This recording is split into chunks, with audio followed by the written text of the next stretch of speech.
749 पदों पर हुई। सबसे मेन चीज आ रही है पदों की वृद्धि की मांग। आपका एक दिन पहले एक सोशल मीडिया पोस्ट आया कि विभाग से कोई सूचना नहीं है, उसके बाद काफी चिंताएं बढ़ गई हैं।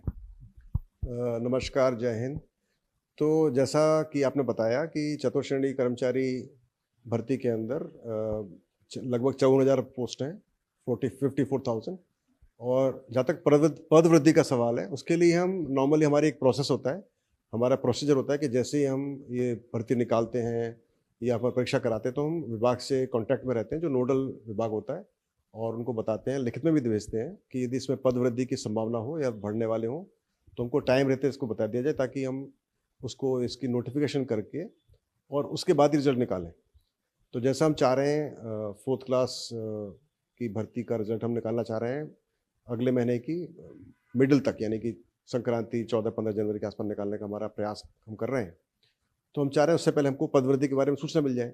तो इसी के संबंध में हमारे जो स्टाफ है वो भी प्रयास करता है, विभागों में संपर्क करता है, लेकिन अभी तक हमको कोई सूचना नहीं मिली है। मैंने भी खुद भी इसके बारे में बात की सक्षम स्तर पर, और अभी तक इसके बारे में कोई ऐसी सूचना नहीं है कि पद वृद्धि हो रही है या होने वाली है या होगी। लेकिन वो भी, उनका भी प्रयास होता है, क्योंकि ये काफ़ी बड़ी भर्ती है और बहुत सारे विभाग इसमें इन्वॉल्व होते हैं। लगभग सभी विभाग इसमें इन्वॉल्व हैं राज्य सरकार के। तो वो भी प्रयास करते हैं सभी विभागों से चेक करने का, यदि इसमें पद वृद्धि की संभावना है तो बताएं। तो हमारा प्रयास है, यदि पद वृद्धि होगी तो हम जरूर इसको शामिल करेंगे, और यदि आवश्यकता पड़ी तो हम थोड़ा बहुत डिले कर सकते हैं, लेकिन फिलहाल ऐसी कोई सूचना हमको नहीं मिली है। और ये मुझे नहीं कह सकता कि संभावना क्या है, क्योंकि वो ये हमारे बियॉन्ड परव्यू ऑफ बोर्ड है, विभाग इसके बारे में बता सकता है। तो जैसे कोई सूचना ऐसी होगी हम बता देंगे। ये जो छात्र नेता हैं, युवा नेता हैं, वो लगातार कभी कहते हैं 6,000 पद पढ़ेंगे, 7,000 पद पढ़ेंगे, 1,700 पद पढ़ेंगे। अभ्यर्थी में बहुत ज्यादा कंफ्यूजन रहता है। जो कहता है वो उसकी बात मान लेते हैं। लगभग 21 लाख अभ्यर्थी हैं, बहुत सारे सवाल हैं और बहुत सारी आकांक्षाएं भी हैं। इन अभ्यर्थियों को आप क्या मैसेज देंगे कि पद वृद्धि होगी तो सबसे सटीक जानकारी कहाँ से मिले? देखिए, सबसे सटीक जानकारी तो सरकार ही दे सकती है, क्योंकि हमारे पास भी इसकी सूचना सरकार से आएगी। जब हमारे पास आ जाएगी हम जरूर बता देंगे, लेकिन जब तक हमारे पास सूचना नहीं आएगी लिखित में हम नहीं बता सकते। और अभी लिखित में और मौखिक कोई भी सूचना ऐसी नहीं आई है कि जहाँ पद वृद्धि हो रही हो। बाकी जो युवा नेता हैं या बेरोजगार नेता हैं वो प्रयास कर रहे होंगे अपने हिसाब से, और हर एक प्रयास करता है कि भाई, चूंकि ये इसमें 21 लाख लोग बैठे तो पद बढ़े, और सरकार की मंशा भी पदों को देने की, लेकिन यदि वो उनके पास स्कोप होगा देने का तभी तो दे पाएंगे, नहीं तो नहीं दे पाएंगे। तो अलग अलग विभागों के आवश्यकता अनुसार ही फिर पद वृद्धि होती है। यदि आवश्यकता नहीं होगी तो नहीं बढ़ाएंगे पद। तो ये अपन ऑन बिहाफ ऑफ विभाग बात नहीं कर सकते। और जहाँ तक सटीक जानकारी का सवाल है, मुझे लगता है कि विभाग कैंडिडेट्स को सुनने में कोई हर्ज नहीं है, वो सुने, लेकिन अपनी तरफ से उसको ना बढ़ाएं, ना अफवाह फैलाएं। और जब पद वृद्धि हो जाएगी हम बता देंगे, और हम उसको बिल्कुल सटीक सूचना देंगे जब भी हमको लिखित में ये सूचना मिल जाएगी। सर, देखिए, इस समय सबसे ज्यादा हमारे पास सवाल आ रहे हैं पदों के वर्गीकरण को लेके। एमबीसी आरोप लगा रहा है कि 190 पद एक्स सर्विसमैन को ज्यादा दे दिए हैं। ओबीसी वाले कह रहे हैं कि उनके 714 पदों में कटौती कर ली गई है। यही हाल 661 पदों का एससी का है। एसटी में भी लगभग 48 पद आ रहे हैं। ये पदों के वर्गीकरण को लेकर बहुत सारे सवाल हैं। युवा अब आंदोलन की भी चेतावनी दे रहे हैं कि हमारे पद हमें नहीं लौटाए तो हम आंदोलन करेंगे। देखिए, जहाँ तक पदों के वर्गीकरण का सवाल है, मैं पहले भी कई बार बता चुका हूँ कि हमारे पास विभागों से, संबंधित विभागों से हमारे पास अर्थना आती है, और इस केस में हमारे पास एक ही नोडल विभाग है, उससे अर्थना आई हुई है, और उसके आधार पर फिर हमने नोटिफिकेशन निकाला है। और वो नोटिफिकेशन जो निकालते हैं वो बिल्कुल जो अर्थना में प्रारूप दिया होता है, जो वर्गीकरण दिया होता है, उसके अनुसार हम उसका निकालते हैं नोटिफिकेशन। और वो बाकायदा विभाग उसको अप्रूव करके हमको भेजता है, और विभाग उससे पहले काफ़ी होमवर्क करता है, जांच करता है, रोस्टर्स की जांच करता है, जिलों के रोस्टर की जांच करता है, उसके बाद ही फिर ये करता है। तो एक बहुत बड़ी एक्सरसाइज सभी विभाग इसमें करते हैं और नोडल विभाग करता है, उसके बाद ही हमारे पास ये अर्थना आती है।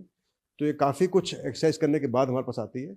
अक्सर कैंडिडेट्स को उसके बारे में जानकारी पूरी नहीं होती है, और कुछ लोग भ्रमित करने की कोशिश भी करते हैं, मगर फिर भी उनको ऐसी कोई समस्या है तो वो अपनी समस्या प्रोजेक्ट कर सकते हैं। और मैं समझता हूँ कि यदि ऐसी कोई समस्या हमारे पास लिखित में आएगी तो उसको हम विभाग को समझा देंगे, बता देंगे, उसकी वो जांच कर लेंगे। लेकिन इसमें बोर्ड का कोई भी रोल नहीं होता है कि कितने पद किस कैटेगरी को जाना चाहिए, उसका वर्गीकरण क्या होना चाहिए, क्योंकि वो उसमें वो हमारे अधिकार क्षेत्र के बाहर होता है। तो हमारा कुछ भी उसके बारे में बोलना या उसको चेंज करना संभव नहीं है। इसको विभाग ही चेंज कर सकता है यदि करने की आवश्यकता हो तो। यदि हमारे पास कोई भी ऐसी कोई परिवाद आएगा या कोई हमारे पास ऐसे कोई डेलीगेशन आके हमको कोई देगा तो उसको हम विभाग को भिजवा सकते हैं। और इसके लिए कोई आवश्यकता नहीं है लड़ाई झगड़ा करने की या धरना प्रदर्शन करने की। सबसे सिंपल है, अपनी जो भी आप समझते हो कि आपके हिसाब से कितने पद होने चाहिए, क्या है वर्गीकरण होना चाहिए, अब अपनी जो भी एक आवेदन बना के या एक परिवेदन बना के या कोई भी एक डेलीगेशन का एक ज्ञापन देकर हमको दे सकते हैं। उसको विभाग को भिजवा देंगे और उसको विभाग चेक कर लेगा। तो मुझे लगता नहीं कि ये मेरी राय होगी कि आप इसके लिए कोई धरना प्रदर्शन करें और कुछ मोर्चा संभालें, कोई आवश्यकता नहीं है। सर, चतुर्थ श्रेणी कर्मचारी भर्ती में वैसे आपने रिजल्ट की डेट लगभग 15 जनवरी बता दी है कि 15 जनवरी को आएगा। परिणाम जारी होना, अभी आपत्तियों पर काम चल रहा है, क्या आपत्तियों का निस्तारण कब तक होगा? अभी तक क्या कुछ हुआ? देखिए, इसकी आपत्ति हमको मिल चुकी हैं और वो कार्रवाई चल रही है। इसके अलावा हम कुछ बताते नहीं है कि निस्तारण हुआ नहीं हुआ, कब होगा। ये सब हमारे आंतरिक मामले होते हैं। इसके हर एक मामले में हर एक को बताने की आवश्यकता नहीं होती है, मीडिया में भी और बच्चों को भी। और 15 जनवरी का हमारा प्रयास है, उसमें कई सारी चीज़ें जो आपत्तियां हैं, आपत्तियों का निस्तारण है, उसके बाद में नॉर्मलाइजेशन है। तो इसलिए हमारा प्रयास रहेगा कि हम 15 जनवरी तक इसका रिजल्ट निकाल दें। सर, 2 गुना रिजल्ट अब जारी होगा, लगभग 1 लाख अभ्यर्थी इसमें होंगे, दस्तावेज सत्यापन होगा। कब तक इस भर्ती के पूरा होने की संभावना आपको नजर आए? देखिए, हमारा काम होगा इसका रिजल्ट हम निकाल लें 15 जनवरी तक, और उसके बाद फिर मैं आशा करता हूं कि जो इसके लिए नोडल विभाग सरकार ने सोचा है वो उस पर डीवी के लिए फिर प्रक्रिया शुरू करेगा। अब ये यकीनन चूँकि 1 लाख इसमें बच्चे इसमें आएंगे, लगभग 1 लाख से ऊपर बच्चे इसके अंदर होंगे, डीवी में तो काफ़ी वक्त लगेगा। पर मैं समझ रहा हूँ कि इससे पहले भी कर्मचारी चयन बोर्ड ने जब एक L1 L2 की जब डीवी कराई थी, उसमें भी लगभग 1 लाख बच्चे ही थे। जब 48,000 बच्चों की जब डीवी हुई थी, जब शिक्षा विभाग ने कराई थी, तो पहले भी ये कार्रवाई हो चुकी है।